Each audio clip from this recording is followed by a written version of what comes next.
Hello, everyone. Welcome to Financeology 101. Class is now in session.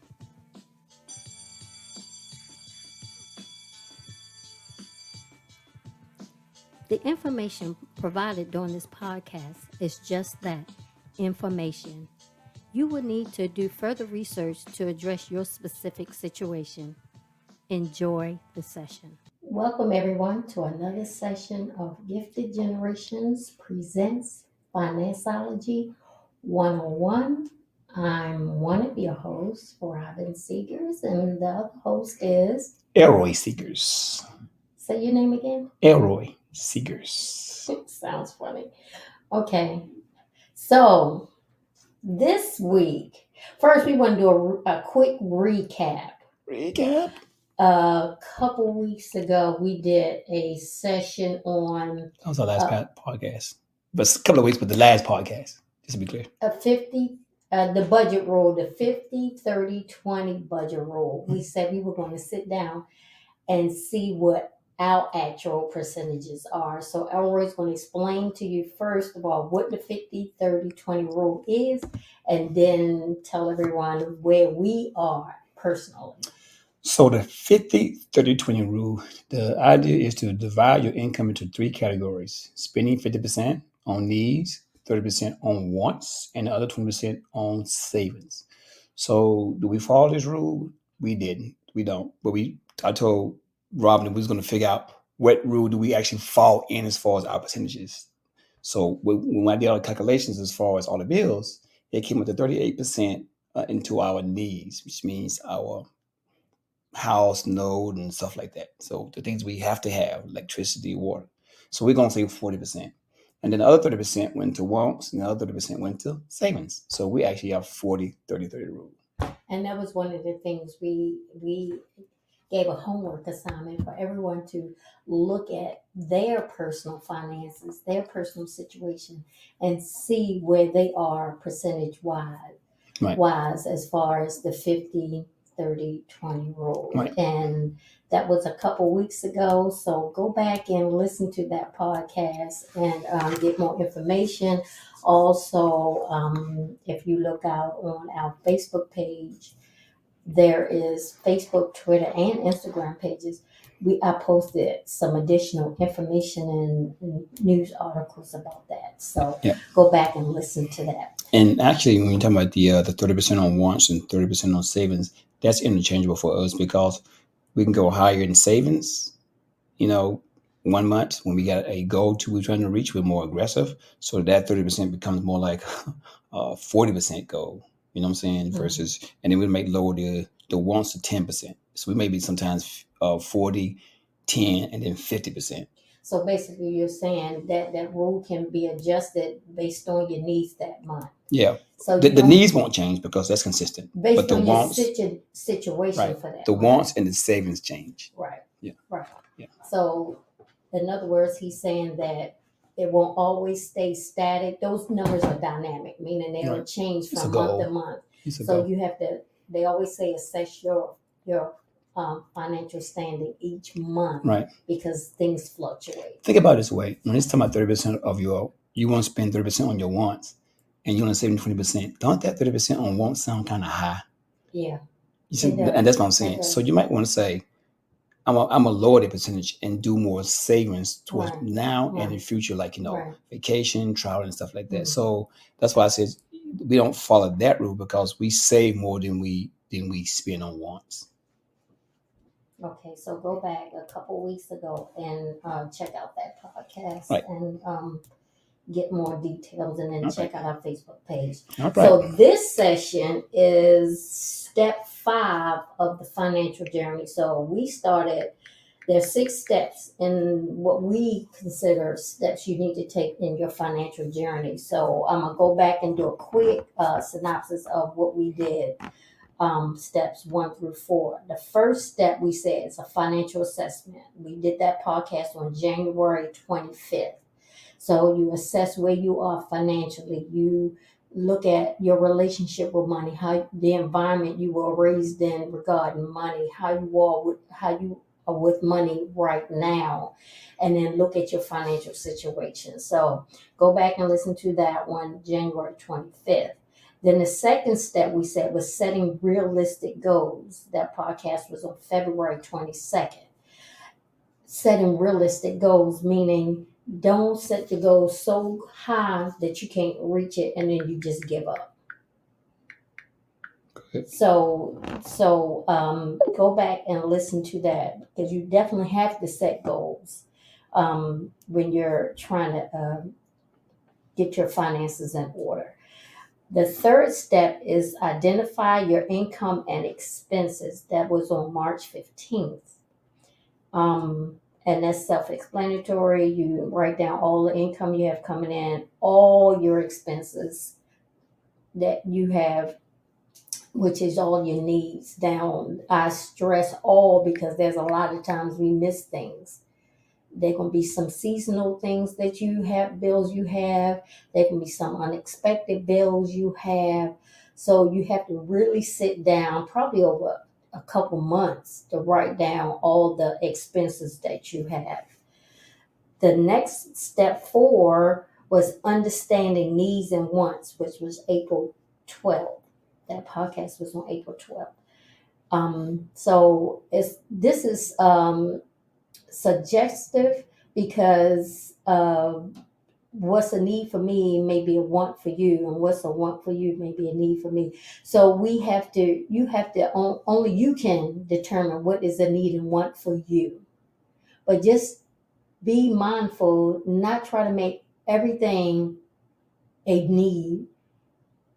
In other words, there may be some things that you want, and then then you can convince yourself that you absolutely need it. So be careful with that and be real with that, because if you put everything as a need, then you're going to struggle with your financial planning, because everything that comes up is absolutely not a need. Sometimes you really have to sit down and think about what your needs and wants are. And it's different for each person. I can't tell you what your needs are. I can't tell you what the things that you want, the things that you need. Only you know that. So once you get down, do all of those steps. Now we're on step 5, which is creating your actual financial plan, i.e. your budget. So now you have all your information, your needs and your wants listed. Now write all this down. Don't try to do this all in your mind, because when you write it down and see it in your faces, it becomes real. So write down all your income, your expenses, what's a need, what's a want, categorize everything. Put things, this is in the utilities, meaning your electric bill, your water bill, your phone bill, then a grocery, entertainment, categorize everything. And then you can actually drop a plan that you can live with. Now, a lot of people think a budget is a bad word, but it's not. The budget is what you make it. Yep. If you like doing certain things, make sure it's in your budget. However, just make it that you're not doing it all the time. Like if you go out with your friends every Friday, put that in the plan. However, cut back. Say maybe this month I'm only going to go 3 times. And the following month I'm only going to go 2 times. You can still go, because I know that FOMO, fear of missing out. That's real. Yeah, like you said, but you gotta be realistic, because within reason.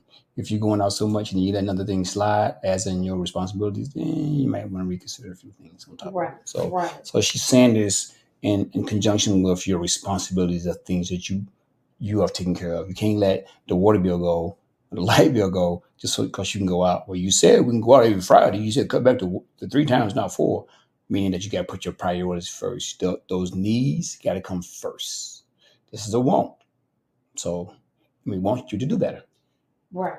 And you have to be real with yourself with these needs and wants. Don't be tricking yourself and talking yourself into believing that trick or treat. There are things that's needs and wants, and everything is a need. Yeah.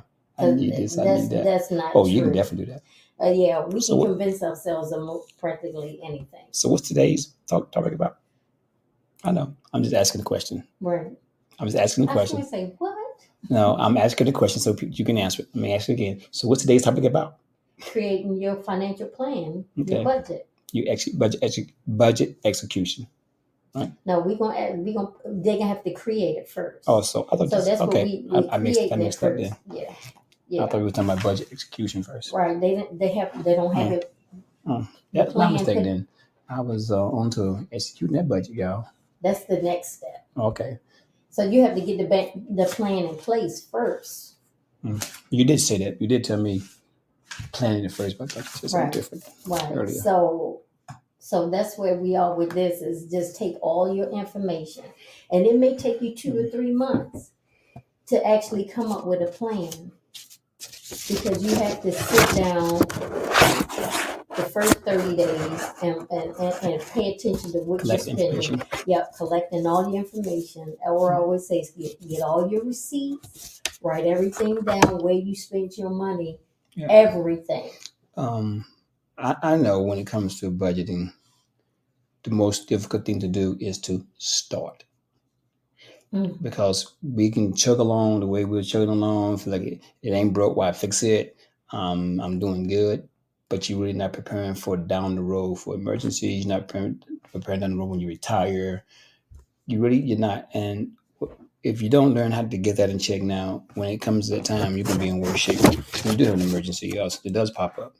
So you want to try to get that under control while you can. And it doesn't matter what age you are. Nope. 20, 30, 40, 50, 60, 70, 80, 90, 100. You can always start this plan because you still want to make sure you're able to live for the future.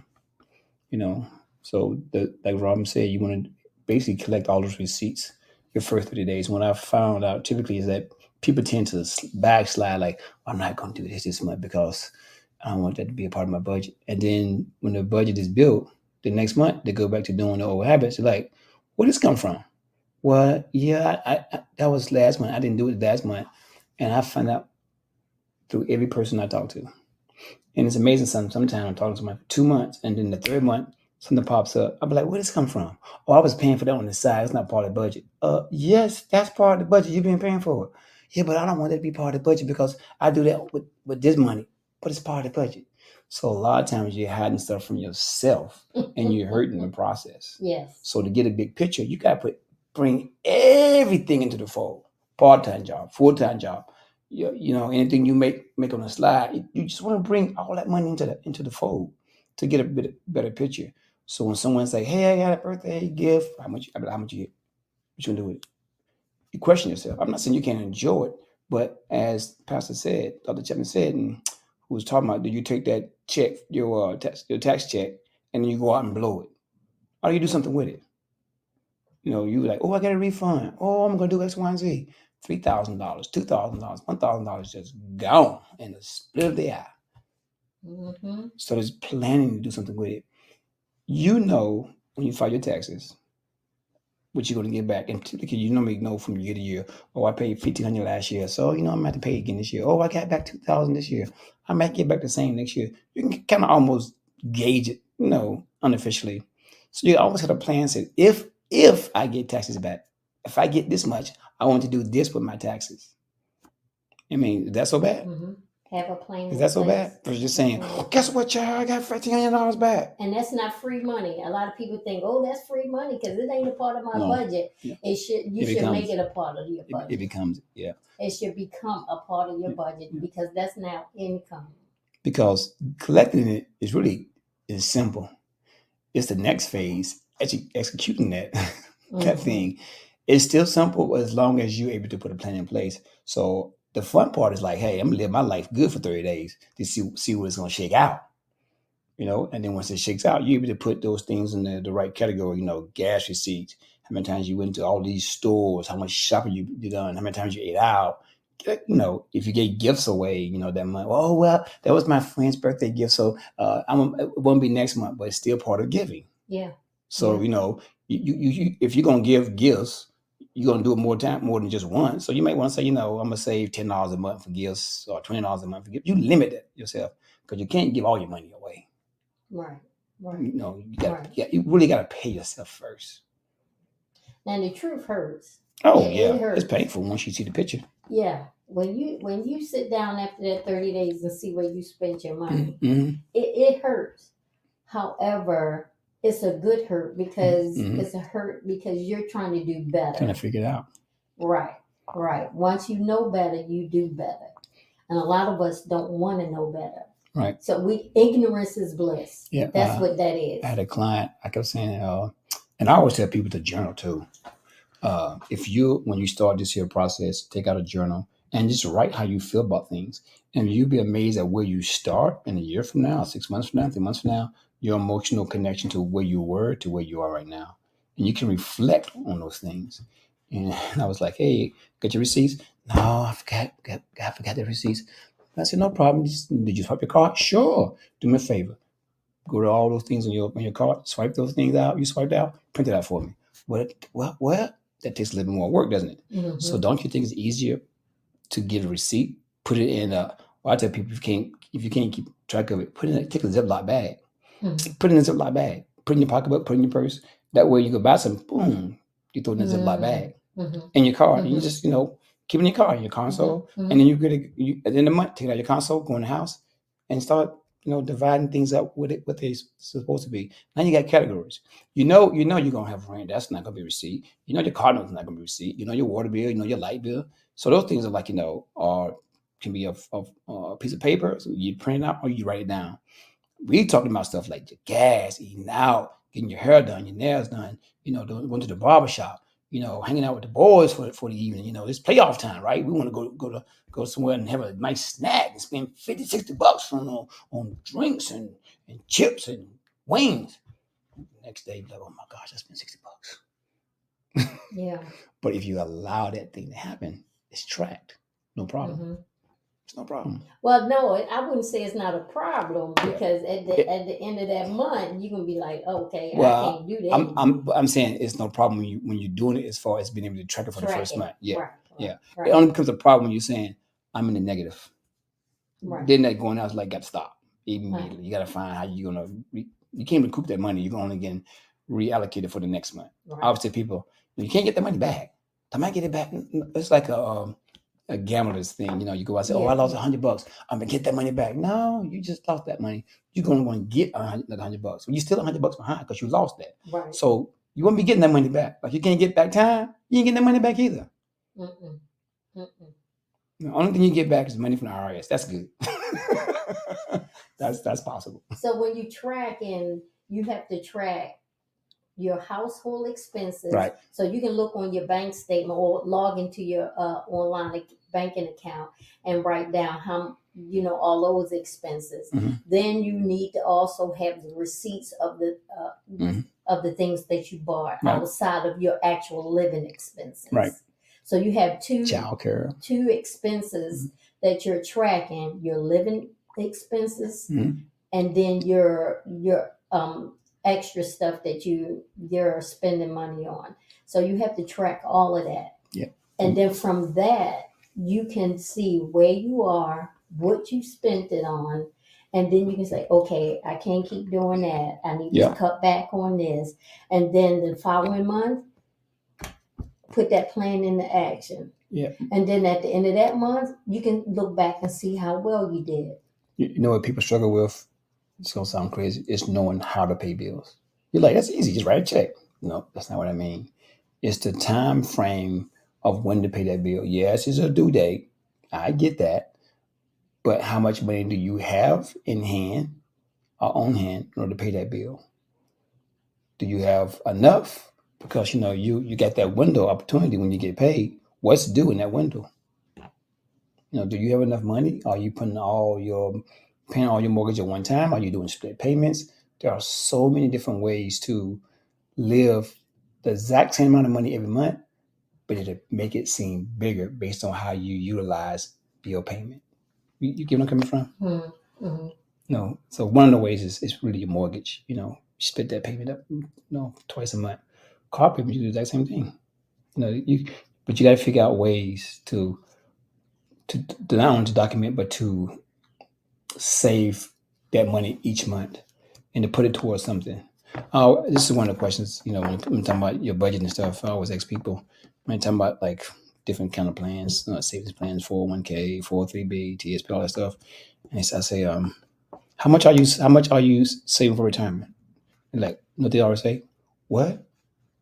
When you hear the what, that really means zero. That's your answer. Yeah. Mm-hmm. Or you're like, I max out. I was like, what does max out to you mean? If I ask you that question, what does max out to you mean? I give the most that I can give. Okay, let's say the company matches 5%. So I max out the 5%. That ain't the max amount. Right. The maximum amount is what the IRS says the most you can give in a year. Right. That's maxing out, y'all. Right. Somebody say, if your company say, we'll match up to 5%, you say, I'm maxing out up to 5%. But if you can give more, you can get more. I think this year amounts for anybody over 50, you can give back the total amount you can give is $30,000. Total for IRS for your original and then your makeup contribution. That's the max. $30,000, not 5% of your current paycheck. That's the max you are seeing as far as what you're giving, that you have to meet that amount. But the max is that higher number. Strive for that higher number. Right. $30,000 don't sink. It sank a lot, but when you're able to give that amount, imagine the back end payment. So that's always a trick question I always ask people. Are you maxing out? What's maxing out mean to you? Oh, they think about it differently. Oh, okay. So maybe, so you're giving 5%, let's say $300. You can give $500. You can give more. It's more than 5%. And then you inch it up a little bit at a time until you're able to give more towards that retirement plan. And eventually you may be able to max out that 401k to meet the IRS demand. That comes from documenting your stuff, documenting your bills, documenting your income, and seeing how well you can do it. Because if you're not capturing that, how in the world you can really capture what you're going to save for later? How? You can't. Right. And don't think you can do all this in your head because no. Out of sight, out of mind. That's just how we are. Out of sight, out of mind. So let me ask you a question then. So, I like having a map in front of me for the calendar year. For the month. And I would say, hey, capture all your income and all your expenses, right? What is not on your things that you can capture? You know what your income is, right? And you know what your bills are. So what on that sheet of paper is not captured? It's kind of like a backwards question. Everything but those two things. Right. You can capture all your income. You're like, oh man, I'm doing pretty good because my income is $4,000 a month. All my bills is only like $3,000. I got $1,000 to spend, and then you go and spend $1,000 on everything else. Really, you do. Because you're not putting savings. There you go. Not on your account. Because exactly right. You didn't. That's not a cat. You're exactly not putting right. that as a category. Exactly. Nor are you putting down restaurant. Nor are you putting down you're gonna. You're not putting those things down fund money. So when you start adding those things up, that $1,000 becomes smaller and smaller and smaller. And that's what gets people in trouble, is that they can make the ends meet when it comes to the required bills. It's the extra stuff that a lot of times to get people in trouble. Mm-hmm. It really is. Instead of saving, they say, I got extra money, so they go spend it. Mm-hmm. So they're allocating it to something. They allocate it to themselves. Right. Wrong allocation. But it's okay. You're not paying yourself. Right. You're paying everyone else but yourself. Right.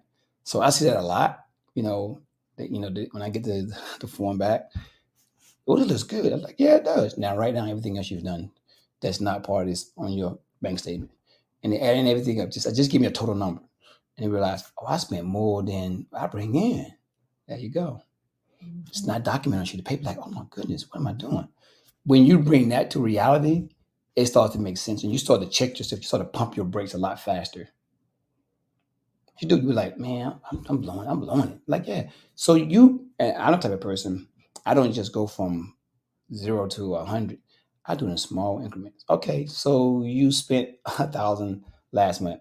Let's just spend 800 this month. They're like, what? I just spent 800 this month. Put 200 away. Okay. All right, you did 800 this month. Okay, let's put 700 away. Okay, because now it's in increments. Mm-hmm. Now next you know, you're putting away $700 a month. You only spending $300 a month, and it becomes easy because you find yourself finding different things to do with your money versus just blowing it. And you become important. What it is, right. you make yourself important, and you find out that I don't need all that. Mm-hmm. I don't want all of that, Mm-hmm. because it's funny how we do that when we have the money in hand. So you know how you out and you're like, oh, I want this, I want that, because you really don't have the money for it. Mm-hmm. But the minute you get the money, you're like, nah. Most people, nah, I don't want that. That's okay. Because you see it. Because you see the money. You see the money in your hand. Also, you see it in your account too. Think about it. And it is addictive. When your money start growing, like he said, in increments, it becomes like, okay, I want to see more. I want to see more in my savings account. Yep. So, okay, let me see where else I can cut back without really hurting myself. Because don't cut yourself back to zero. Don't work. Because you're going to be miserable. Mad. And you're going to go back. Pissed off. Yeah. You're going right back the way you were. I've seen it. Because you don't feel like you're living your life. Right. You got to enjoy. Right. That's why I do it very slowly. And by the time I get to that period where they are saving more often, they're like, oh my goodness, I don't feel like doing this anymore. I don't feel like doing this anymore, or that anymore. I'm like, hey, you still got to live, you know? Right. You know, they're like, oh, I can go out to eat, or I can expand. And typically what I do, once I help someone pay off bills, I give them a little bit more of a stipend. So let's say I was giving you $90 every week. They pay off like a lot of bills, and now they have like $40 extra a month. I increased that stipend like not much, like $10, $15. They're like, whoa, I get $10 extra. And you'd be amazed at what the $10 extra will make someone feel. Because over time, that $10 becomes $40, over the month. So now you got $40 over the month. But you've just paid off $40 in bills. So yes, we do treat ourselves, but we're also putting that $40 into a little bit more into savings now. You know what I'm saying? So you kind of like, you're not back to your old ways, but you're putting a limit on what you are doing with the money and where is it going. So I do try to reward people once they hit a certain goal by saying, look, next month we're not gonna do all these things. We're gonna just treat ourselves. Let's treat ourselves. We're gonna go out to eat. Want to spend a little bit more on, you like shopping. You haven't done it in a while. You haven't done it like the way you want to. So treat yourself on that extra $100 because you got it this month. I see that you've done X, Y, and Z. But you're looking at those things. But you want to get out of hand. You like the next month you go back to doing your old ways because you got to take a break. That's what we do. And you have to be disciplined. We do that. Yeah, we operate just like that. We do that. When we need to tighten it up, we tighten it up. We do that. And we're good with it. I'm good with it.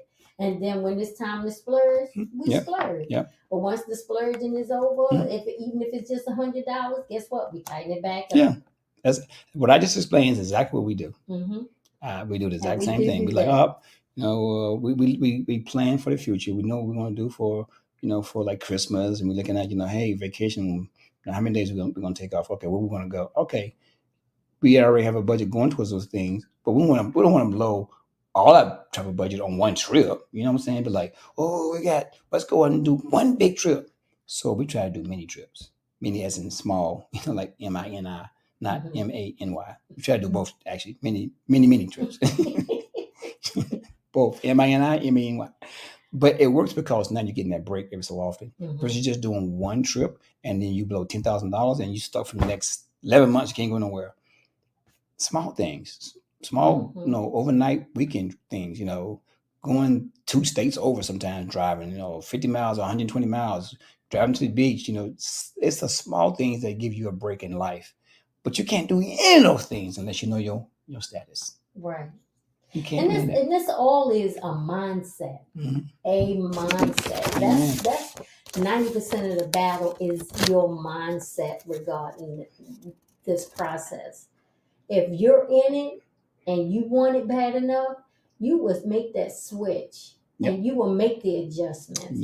And you will figure it out where it balances out for you, where you're satisfied because you're able to do some things, but you're satisfied as well because you see your savings account growing. It's a delicate balance. It is. But you have to want it enough. No one can want it more than you. And it's a true mindset change. It's a way of thinking. And like I said, and I've always said this, you you are going to pay for it now or you're going to pay for it later. Like 9 later. However, you're going to pay for it. That's So like, you pay for it now, make the adjustments Yes. now, oh, later. and tighten things up, and not so tight that you can't breathe, or you pay later where you're living a high life now and later you have nothing. Absolutely If I could sing, nothing. I would sing that song when he was, you got nothing. Nothing. Oh, Nothing. no, thank you. No, thank you. See, I got nothing for y'all. Yeah, no, thank you. My mind was going all over the place. You talking about 9 later? I'm thinking of candy. 9 later's candy. So I'm gonna bring it on back because he'll go off on a tangent. So this session was for you to track your expenses, track your income Track it. for the next 30 days. Track it. See where you're spending your money, the Right. needs and the wants. Yep. Look at if you're saving anything. Yep. Then create a budget around that. Yep. Now that the podcast a couple weeks ago was the 50-30-20 rule. Find a rule that fits for you. Is it how much of the percentage is your needs? How much percentage is your wants? How much is a percentage of your savings? Find that sweet balance for you that will work for you. Yep. Because everybody's situation is different. Yep. Everybody's situation is different. So we're not giving you anything specific because we don't know your personal situation. But this general information can get you thinking. Right. And then you can start researching and you can start doing that homework and start putting a plan together. Oh, wait, getting it sound like a married dog. Because once you put your plan together, then our next podcast will be about executing that plan. Which I thought was this one, so I was like, woo, this is my favorite subject. Execution. You have to have a plan first. You can't just get it. Well, I thought we was gonna put the execution. So just so we can talk about that real quick. He's so excited about that. It says budget execution is the process of monitoring, adjusting, and reporting on the current year's budget. But we say current month's budget because we do a budget month to month, build it from 1 month to another. So I just had to get that out, y'all, because I love the part of executing the budget. I love when everything comes, when you put the plan in place. Now, how we're going to take this information and use it to build something that works for you. Now, one thing I don't build a budget that works for me with your money. We got to build a budget for you that works for you with your money. And a lot of times, like my wife says, people become too aggressive. Mm-hmm. And then they suffer in 3 months and they fall off the log. So we try to make those small changes. And sometimes people working from a deficit. Mm-hmm. And what I mean by that, you have more expenses than you do income. That means somebody's going to have to figure a way to either get some more money so you can balance those books, because that is a hard way to live. Yeah. And sometimes that doesn't come from student loans or car loans. Sometimes it doesn't come from that. Sometimes it just could be like, I just need more money. Right. It could be as simple as that. And it may come from, I got all these different loans and bills and credit cards. That's different. Then you form a plan to get rid of some of those things. Because life is going to happen to all of us. Yeah. But these are not, we're not talking about the expenses that we just creating for ourselves, because sometimes we create stuff that's unnecessary. Yeah. But there's times that life happens. It just happens and you're not in control of that. Yeah. So we're not beating people up about things that happen due to life. Yep. We're talking to people about creating more problems for yourself than you should be creating. And sometimes it's not even you; it's problems someone create for you, which we do know about when it comes to business. Somebody create a problem for us. Sometimes it's not even that. So it's situations that sometimes you just can't avoid. What you can do is just work with it. One thing I always tell my kids: pay the hand that you're dealt. Once you know what that hand is, you got a better way of dealing with it. It's the surprises, you don't know about those things, but you still want to have a plan in place to take care of those surprises too. What we're saying here: plan. Right. That's it. Have the big picture. Right now, you don't know the big picture. I'm quite sure most people do not know the big picture. That's it. Some people don't want to know the big picture. Well, but in order to, it's like knowing that you're sick, but you don't go to the doctor to get that that diagnosis or the treatment to help them, because you don't want the diagnosis. Yeah. You don't want to hear it. Because the minute you hear what happens, it becomes reality. So this is a reality check. You have to know where you are. You have to write it down. You have to be strategize and be ready to create a plan so you can move forward. Because everybody don't want to live paycheck to paycheck. Everybody don't want to be struggling. That's no joke. Well, that's been there, done that. One of my plans is paycheck to paycheck. Within the way I prescribe things, right. So that's our spiel for today. So go back and listen to the other podcasts. And when I post this out on Podbean, I will list other ones, the other podcast, the dates that they fell on. So you can go back and listen to step 1 through 4. And also our social media information will be out there. So you can tap into our social media sites and see some share of this information.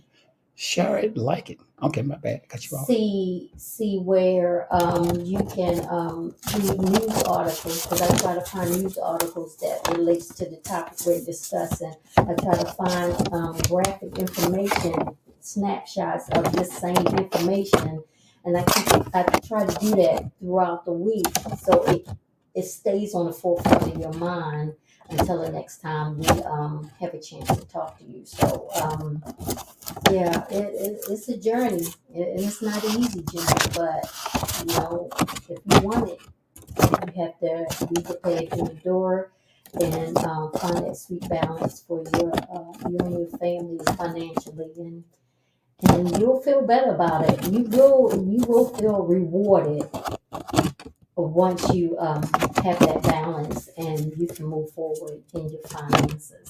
So that is it. So the next one, I know everyone's really excited. The next step and the final step is actually executing. And that's what we will talk about next time. So Elroy, you want to give the social media handle? I'm okay to go now? I'll cut you off. Give me that look. Okay, our podcast can be found in so many places. If you don't want to download these apps and stuff, you actually can go to our website, giftedgenerations-llc.com, and then click on podcast. You can just listen to it from your phone without going to the other places. We're also on Spotify, Google Podcasts, and iHeartRadio. It is called Financeology 101. So our Twitter handle is @giftedgen2019. My wife just started it up, so she's sending out certain tweets. Like and share those tweets, retweet those things, good information. On Facebook, we are Gifted Gen LLC. And on Instagram, we are gift.gen. And you also find us on YouTube. Like I said, it's called Gift Generations LLC. YouTube, go out there and subscribe to us. Go out there and, share this information, because if you don't need it, maybe somebody else that do need it. It could be shared many times, and friends of friends. Look, it's information that we think is well worth, it's free. That we provide. And when you start getting in bad shape, you're going to start paying somebody to fix your problems. Yeah, that's true. So, hey, I'm just saying, it's a good way to take these things and use them and apply them. So, well, that's it for this week. All right. It's your boy, Elroy. See you in a couple weeks for, I think 3 weeks for step 6. That's the final step. Execution of the plan. So budget. Have a wonderful rest of your week, and God bless. Bye.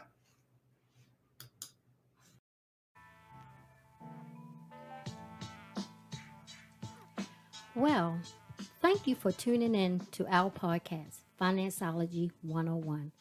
I hope you enjoyed this session, and the information provided will assist you on your financial journey.